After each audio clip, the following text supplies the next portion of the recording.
आज के हमारे इम्पोर्टेंट कंसेप्ट में आज हम बात करेंगे कंडीशनल सेंटेंस। जी हाँ, जिसे हम हिंदी में कहते हैं शर्त सूचक वाक्य। शर्त सूचक वाक्य। अब ये कंडीशनल सेंटेंस क्या होता है? कंडीशनल सेंटेंस का अर्थ होता है कि जब एक एक्शन का होना किसी अन्य एक्शन पे डिपेंड करे तो उसे हम कहते हैं कंडीशनल।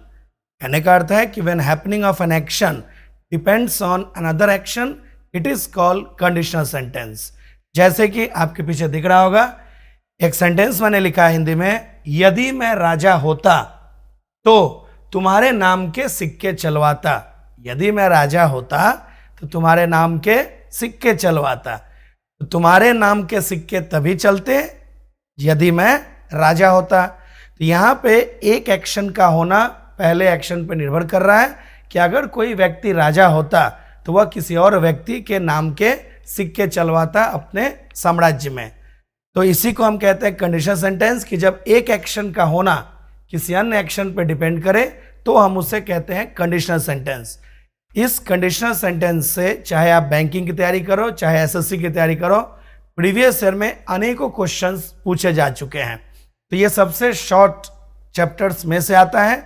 इसमें अगर आप 6 या 7 फॉर्मूले होते हैं टोटल, अगर उन टोटल 7 फॉर्मूलाज को आप लर्न कर जाए तो मैं आपको दावे के साथ कह सकता हूं कि उसके बाद आपको कंडीशनल में कहीं कोई दिक्कत, किसी भी एग्जाम के क्वेश्चन को आप 100% एक्यूरेसी के साथ सॉल्व कर सकते हो। तो आओ पहले उस 7 रूल्स को देख लेते हैं, उसके बाद 2-4 एग्जाम्पल से मैं आपको उसे क्लैरिफाई करूंगा। Let us start. First rule आपका रहा कंडीशनल का। This is the first rule. इस रूल को हम कहते हैं इंग्लिश में कंडीशनल चैप्टर में जीरो कंडीशनल। जीरो कंडीशनल मतलब है कि इफ के पार्ट में प्रेजेंट इंडेफिनिट और अगले पार्ट में भी प्रेजेंट इंडेफिनिट का ही प्रयोग करिए। इसे आप जीरो कंडीशनल कहें या फिर नो कंडीशनल कह सकते हो। सेकेंड फॉर्मूला है इफ प्लस प्रेजेंट इंडेफिनिट और अगले पार्ट में आपका फ्यूचर इंडेफिनिट। जैसे कि यदि मैं राजा होऊंगा, यदि मैं राजा बनूंगा तो आपकी मदद करूंगा। तो दोनों ही फ्यूचर में है। तो राजा बनूंगा तो आपकी मदद करूंगा, तो ये कंडीशनल का यूज कर सकते हैं। मतलब ये फ्यूचर के लिए है। इफ प्लस प्रेजेंट इंडेफिनिट, अगले पार्ट में आपका रहा फ्यूचर इंडेफिनिट। थर्ड कंडीशनल ये पास्ट इंडेफिनिट के लिए है।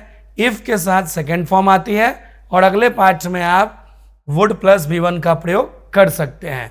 ध्यान रखना कि और नेक्स्ट आते हैं फॉर्मूला नंबर फोर्थ पे आते हैं। फोर्थ कंडीशनल सेंटेंस में किसी भी एग्जामिनेशंस में अगर क्वेश्चंस आए हैं तो मैक्सिमम प्रोबेबिलिटी होती है कि 4th नंबर रूल से ही पूछे जाएंगे। तो 4th नंबर रूल से सबसे ज्यादा प्रीवियस ईयर में क्वेश्चन पूछे गए हैं। ये पास्ट परफेक्ट के लिए है।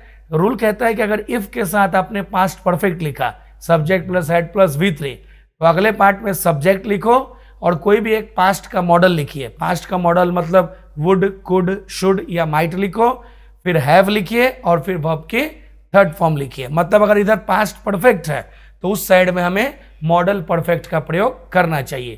फोर्थ फॉर्मूला को आप पहले पार्ट को इस तरह से भी लिख सकते हैं, इफ के स्थान पर डायरेक्ट हेड लिख दो, फिर सब्जेक्ट प्लस V3 लिखो।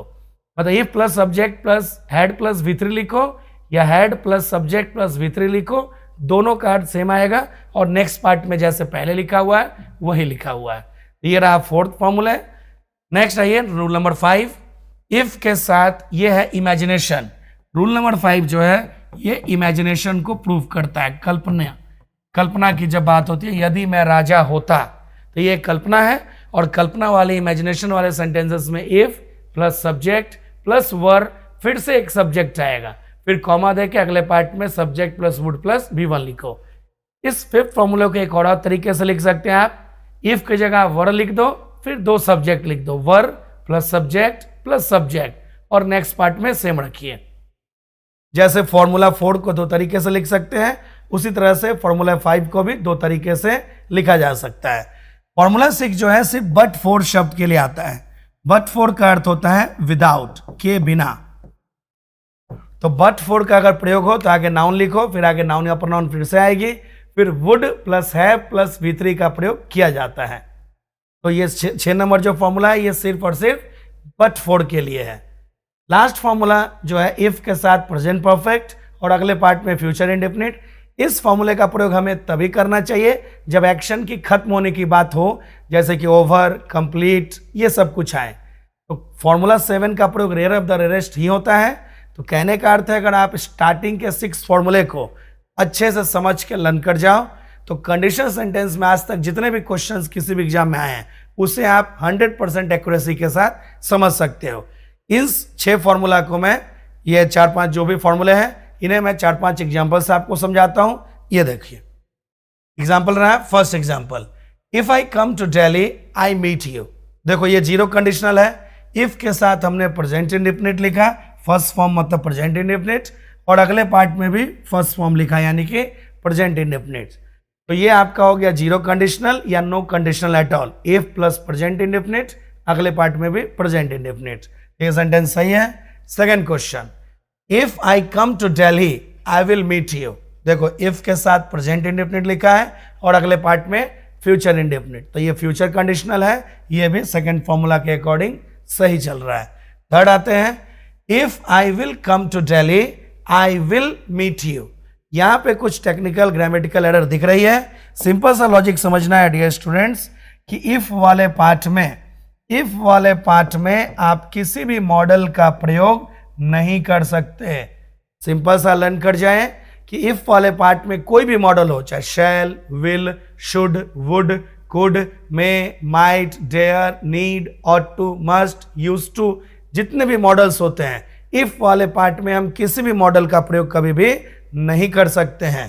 तो ये थर्ड नंबर सेंटेंस तो हमारा गलत है क्योंकि उन्होंने विल लिख दिया है, तो इफ वाले पार्ट में विल को हटा दीजिए। सेम क्वेश्चन फोर्थ भी है, इफ वाले पार्ट में आप कुड का प्रयोग ना करें क्योंकि इफ वाले पार्ट में कभी किसी मॉडल का प्रयोग नहीं किया जा सकता। Last question 5, if I had a book. अब देखिए हैड लिखा है मतलब वर्ब की सेकेंड फॉर्म, क्योंकि आगे कोई वर्ब नहीं है तो वो वर्ब की सेकेंड फॉर्म है। तो वर्ब की सेकेंड फॉर्म का अर्थ हो गया पास्ट इंडेफिनिट। तो अगर इफ के साथ हमने पास्ट इंडेफिनिट का प्रयोग किया तो अगले पार्ट में वुड प्लस V1 का प्रयोग करते हैं।